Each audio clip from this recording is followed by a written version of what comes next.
Assalamualaikum warahmatullahi wabarakatuh. Perkenalkan, nama saya Lisan Nurhalizah dengan NIM 2211002 dari kelas HKIA semester 5. Baik, langsung saja. Di video kali ini saya akan sedikit membahas tentang pra-peradilan. Jadi, pra-peradilan itu adalah suatu lembaga yang lahir untuk melakukan pengawasan terhadap aparat penegak hukum agar dalam menjalankan kewenangannya tidak menyalahgunakan wewenangnya. Oleh karena itu, lembaga pra-peradilan ini dibentuk berdasarkan pedoman KUHAP atau Kitab Undang-Undang Hukum Acara Pidana. Adapun secara bahasa, pra-peradilan itu berasal dari dua kata, yaitu pra dan peradilan. Pra artinya sebelum dan peradilan artinya proses mengadili. Dalam pasal 1 angka 10 KUHAP dijelaskan bahwa pra-peradilan adalah kekuasaan pengadilan negeri untuk melakukan pemeriksaan dan memutus berdasarkan cara yang diatur dalam undang-undang mengenai yang pertama, sah atau tidaknya suatu penangkapan atau penahanan atas permintaan tersangka atau keluarganya atau pihak lain atau kuasa tersangka.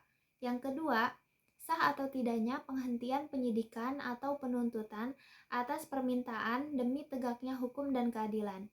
Yang ketiga, permintaan ganti rugi dan rehabilitas oleh tersangka atau keluarganya atau pihak lain atas kuasanya yang perkaranya tidak diajukan ke pengadilan. Selanjutnya, siapa saja sih pihak yang berhak mengajukan permohonan pra-peradilan? Di sini ada 4 pihak yang berhak mengajukan permohonan pra-peradilan, yaitu yang pertama, ada tersangka atau keluarganya atau penasihat hukumnya, yaitu apakah tindakan penahanan terhadap dirinya sah atau tidak, atau penahanan yang dikenakan sudah melewati batas waktu yang ditentukan atau tidak. Begitu juga yang terkait dengan penggeledahan, penyitaan, penangkapan, dan penetapan tersangka. Yang kedua ada penyidik, yaitu jika kejaksaan tidak melimpahkan perkara ke pengadilan negeri padahal berkas perkara sudah lengkap setelah penyidikan tambahan. Yang ketiga, pihak yang berhak mengajukan permohonan pra-peradilan yaitu penuntut umum, yaitu jika penyidik tidak menyerahkan berita acara pemeriksaan polisi ke kejaksaan padahal sudah ada surat pemberitahuan dimulainya penyidikan ke kejaksaan. Yang keempat, ada pihak ketiga, yaitu untuk memeriksa sah atau tidaknya penghentian penyidikan dan penuntutan. Selanjutnya yaitu ada ciri dan eksistensi pra-peradilan. Jadi dalam dunia peradilan Indonesia itu, pra-peradilan adalah salah satu lembaga baru yang mempunyai ciri dan eksistensi diantaranya.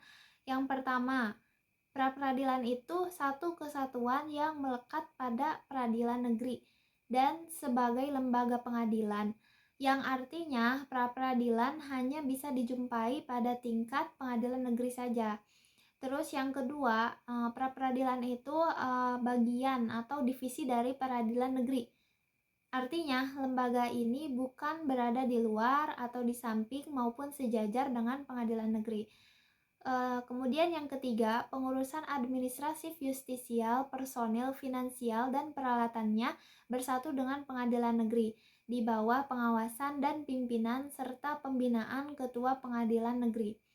Kemudian yang keempat, mengenai tata laksana fungsi justisialnya termasuk bagian dari fungsi justisial pengadilan itu sendiri. Jadi intinya lembaga pra-peradilan itu bukan suatu lembaga peradilan yang berdiri sendiri, tetapi hanya merupakan pemberian kekuasaan dan fungsi baru yang dilimpahkan KUHAP kepada setiap pengadilan negeri sebagai wewenang dan fungsi pengadilan negeri yang telah ada selama ini. Selanjutnya ada fungsi pra-peradilan. Pra-peradilan itu punya dua fungsi, yang pertama kontrol vertikal, yang kedua kontrol horizontal. Dalam kontrol vertikal sendiri terdapat dua bagian, yaitu yang pertama kontrol vertikal ekstern, yang dimaksud di sini adalah masyarakat. Jadi Dalam hal ini, tersangka atau pihak ketiga dapat mengontrol kinerja dari penyidik dan kejaksaan. Yang kedua, kontrol vertikal intern. Yang dimaksud di sini adalah atasan. Jadi dalam hal ini biasanya dilakukan oleh Kapolri atau Kapolda atau Kapolres. Mereka dapat mengawasi kinerja dari penyidik bawahannya. Selain itu juga ada Jaksa Agung atau Kepala Kejaksaan, Kepala Kejaksaan Tinggi. Mereka dapat mengontrol kinerja aparat kejaksaan di bawahnya. Kemudian fungsi yang kedua yaitu kontrol horizontal. Artinya antara aparat penyidik dan penuntut umum bisa saling mengajukan permohonan pra-peradilan. Seperti yang sudah kita bahas sebelumnya tentang pihak-pihak yang dapat mengajukan permohonan pra-peradilan. Adapun proses pemeriksaan pra-peradilan diatur dalam pasal 82 ayat 1 KUHP, yaitu yang pertama, dalam waktu 3 hari setelah diterima permintaan, hakim yang ditunjuk menetapkan hari sidang. Yang kedua, dalam memeriksa dan memutuskan perkara, hakim mendengar keterangan baik dari tersangka atau pemohon atau pejabat yang berwenang. Yang ketiga, pemeriksaan dilakukan secara cepat. Paling lambat itu 7 hari hakim harus sudah menjatuhkan putusan. Yang keempat, dalam hal suatu perkara sudah diperiksa oleh pengadilan negeri, sedang pemeriksaan mengenai permintaan kepada pra-peradilan belum selesai, maka permintaan itu dinyatakan gugur. Yang kelima, putusan peradilan pada tingkat penyidikan tidak menutup kemungkinan untuk mengadakan pemeriksaan pra-peradilan lagi pada tingkat pemeriksaan oleh penuntut umum jika untuk itu diajukan permintaan baru. Kemudian dalam pasal 78 ayat 2 KUHP juga dijelaskan bahwa pra-peradilan itu dipimpin oleh hakim tunggal dan dibantu oleh panitera. Selanjutnya, tujuan pra-peradilan.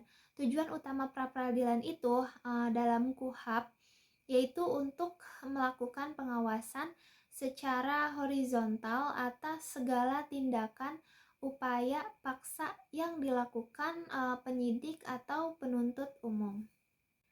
Mungkin hanya itu saja yang dapat saya sampaikan. Kurang dan lebihnya mohon maaf. Wassalamualaikum warahmatullahi wabarakatuh.